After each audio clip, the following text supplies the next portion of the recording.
2024 жылы қазақ альпинизм үшін маңызды белеске айналды десе болады.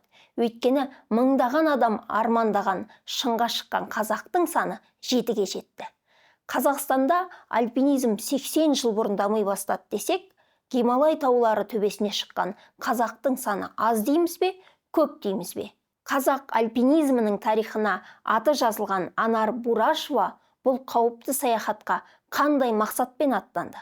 Өзекті тақырыпты талдауға студиямызға Эверестті бағындырған тұңғыш қазақ тобын шақырдық.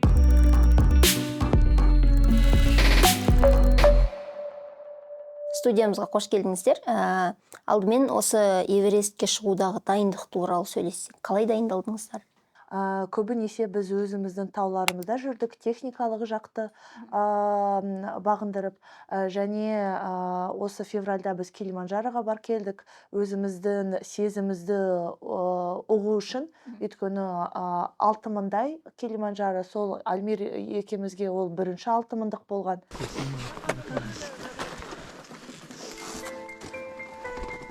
Ал дайындықтың ең қиын кезеңі қандай болды? Дайындықтың ең қиын кезеңі біздің тауларымызда болған шығар. Өйткені біз көп түндер 3200-де өткізгенбіз киіз үйлерде. Сол кездер кішкене қиын болған, өйткені бұл бірінші біздің цивилизациясыз уақытымыз болған. Мысалы, сіздер Эверестке бардыңыздар ғой, сол жерге барған кезде ол жердің өзінде бөлек дайындық болады ғой? Экспедицияны мен өзі үшін 3 бөліге бөлдім. Бірінші бұл трекинг, және 6200-ге шығу, бірінші шың Island Peak деген 6168 метрдей.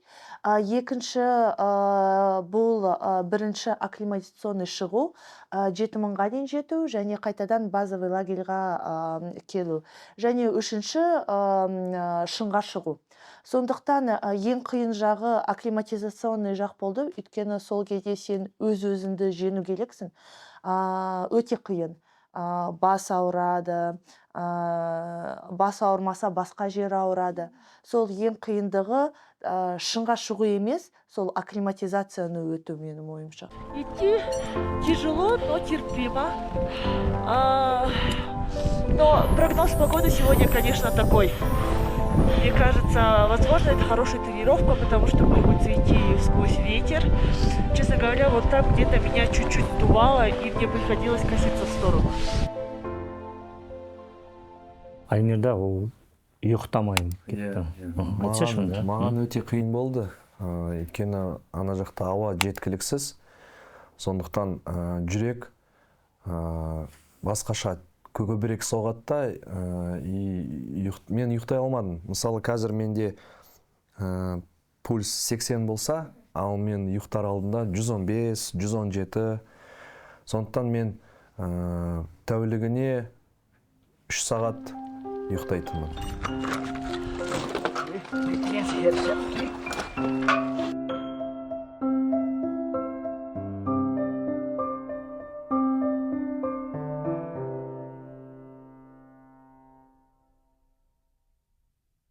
Сіздердің өздеріңізде шыққан кезде қандай сезім болды сол жерде Қазақстанның туын ұстап тұрған кезде? Менде ондай жоғары жақта қатты қуаныш болған жоқ. Өйткені мен қиналдым и жауапкершілік болды. Менде орысша айтқанда облегчение. Тек жауапкершілікті орындағаным сол ғана болды. Сосын кейін ондай қатты қуаныш болмағалы, өйткені мен ойлаймын, ол менің ғана жетістігім емес, өйткені маған, мен ойлаймын, Құдай көмектесті. Ана жақта болғанда біріншіден мен облегчениені ғана сезіндім, өйткені Мойындарыңыздан жүк түскендей болды. Мойнымыздан жүк түскендей болды, біз соны істедік деп. А потом уже үйге жеткеннен кейін біз уже бақытты сезіндік, өйткені өз-өзіміздің отандастарымызды көріп, отбасымызды көріп. Сіздерден бөлек 2 адам шықты, тағы сіздер ол кісілерді кездестірдіңіздер ме? Ғалымжан ағаның лагеріне анда-санда барып тұрып, шай ішіп тұрғанбыз. Екінші қазақ қызды біз Намчи базарда кездестірдік. Тіпті түс бара жатқанда да кездескенбіз. Қуанып, амандасып, и біз төмен түсіп келе жатқанда уже шыңнан Жамиляны кездестірдік, ол жоғары қарай кетіп бара жатқан. бата бердік там. Жақсы ауа райысында. Біздің жолымызды берсін деп па? Иә. Жалпы қазір бір қазақ альпинизмнің бір дамып кетеді деп сенуге бола ма осы әрекеттен кейін? Бұйыртса. Менің ойымша бізде өте көп талантты кісілер бар, альпинистер да, басқа спортшылар да. Оларға тек қана көмек керек, көбінесе қаржылықпен. Сондықтан сол увидев примеры Велес Девелопмента, басқа компаниялар өздерінің спортсмендерін тауып, басқа жаққа жібереді шығар. Мен өте соған сенемін. Және де мысалы университеттер, институтта сондай клубная система ашу керек. Содан кейін адамдар көп келеді. Бұйыртса. Секциялар тіпті көп төлемейсің да, 2000, 3000, оларда секционное снаряжение бар. Ол секционный снаряженияларды альпинисттарға беріп тұрады. Және сен біздің тауларды бағындыра аласың. Және екіншіден сен бір жерге барғың келсе, портер сияқты бара аласың. Бұл өте қиын, әрине. Бірақ мен ойынша, сен үлкен мақсатың болса, сен оған жете аласың. Мен ойлаймын, адамға да байланысты. Өйткені альпинизм ол өте қиын. Адамдар келіп, қиналып, 1-2 күн сосын кейін ойланады, мен не істеп жүрмін мұнда деп. Сондықтан бізде де дайындалғанда, қыста біз тұйық суда болдық, Шымбұлақта болдық, суық, қар, біз де ойлайтынбыз, не істеп жүрміз мұнда. Сол альпинизм деген өте анандай қиын да, әр адам оған шыдамайды. Өз-өзіңді әр жерде жеңу керексің. Қазір біз айтып жатырмыз ғой, тұңғыш қазақ қыз Эверестке шықты деп. Осы кезге дейін неге болмады? Қазақ қыздар неге шықпады? Менің ойымша, біріншіден біздің альпинизмімізде көп қыздар емес, өкінішке орай. Екіншіден, бұл өте қымбат нәрсе.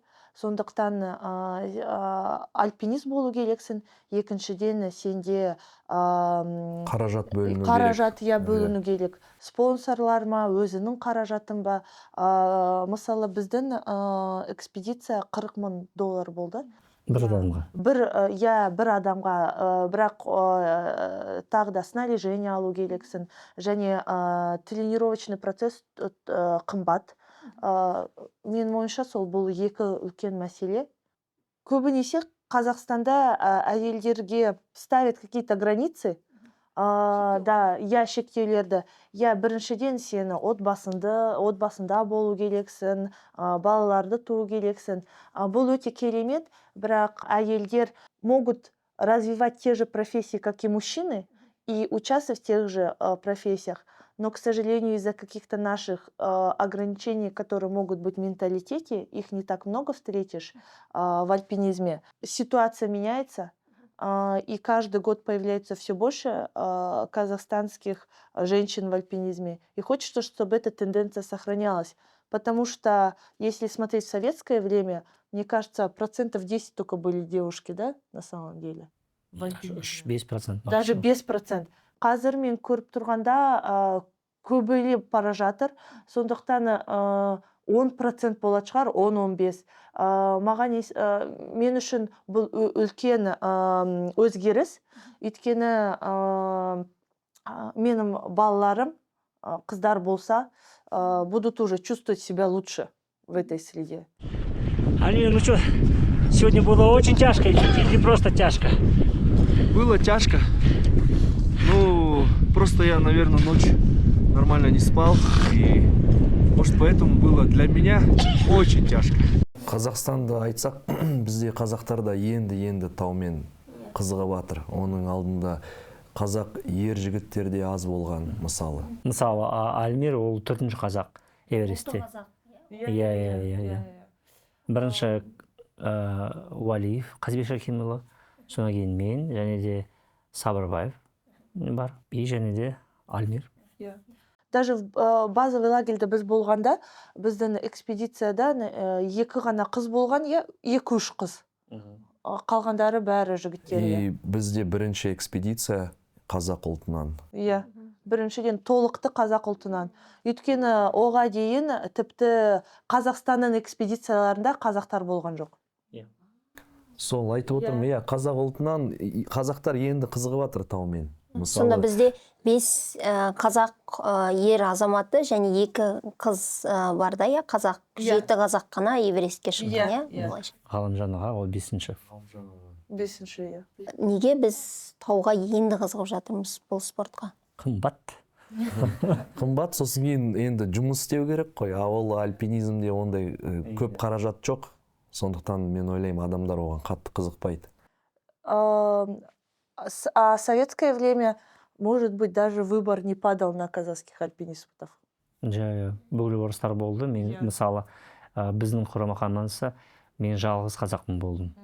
Содан кейін қазір тауда сондай жігіттер көп.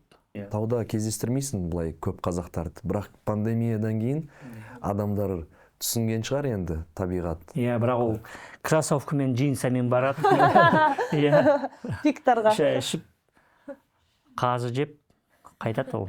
Альпинизмге спорт сияқты қарамайтын сияқтымыз, иә?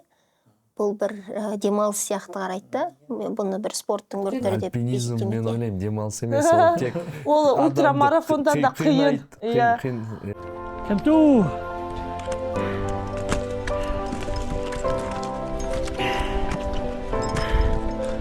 Живой. Еле живой. Еле живой. Что ну ты как? Устали.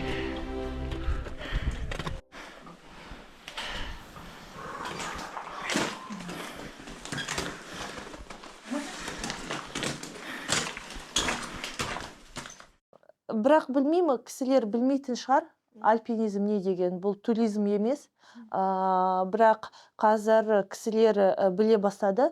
Мен ойымша мектептерде, вуздарда осы туралы, біздің таулар туралы кішкене айтатын болса, көбірек кісілер барушы еді. Бірақ қазір мен ойымша секцияларда өте көп қазақ қыздары да, ұлдары да бар. Сондықтан будущее талантливое поколение альпинистов деп ойлаймын.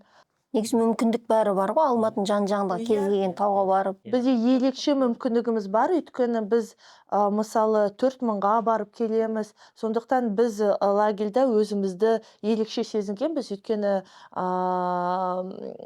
физикалық жағынан, акклиматизация жағынан біз уже кішкене дайындалып келгенбіз. Басқа кісілер тіпті Австралиядан келіп жатыр, оларға өте қиын. Енді сіздер әлемнің ең биік шыңын бағындырып қойыңыздар да. Енді ары қарай қандай мақсат бар, қандай арман бар? Мақсұт бәрі шыңдарды бағыттырды, бірақ Альмира екеумізде көп үлкен жол бар. Сондықтан біз 7 шың туралы ойлаймыз. Бұл әр континенттің ең биік шыңдары. Бұл Аконкагуа, ер континенттің ең биік шыңы. Америка. Эльбрус, Денали, Винсон және Новая Зеландиядағы. Жоқ, ол сол жерде Екі вершина. Карстенс Пик сондай бар. Және де Австралияда Костюшка. Костюшка, иә, соның екеуін бұрын. Сенеміз 2025 жылы бар келеміз. Жақсы, келгендеріңізге көп рахмет. Осы біздің студиямызға енді сіздерге алдағы жаңағы тағы да шыңдарды бағындырмаған шыңдарды бағындыруларыңызға тілектеспіз. Жолдарыңыз болсын, қайда барсаңыздар да біз сіздерге әрдайым тілекші боламыз. Альпинистер үшін Эверестті бағындыру, ғарышкерлер үшін Байқоңырдан сапарға аттанғанмен тең. Ендеше биыл 5 қазақ баласы аспан тіреген шыңға шығып космосқа жетті. Және өздері айтқандай, бұл жеке адамның ғана емес, бүкіл елдің жетістігі. Солай деп қабылдаймыз, мақтанамыз. Олай болса, альпинизмді қолдау, оны дамыту ел алдында жүрген ағалардың назарында болса деп тілейміз. Өзекті тақырыпты қозғаған мен, Ақниет Төленді. Көріскенше.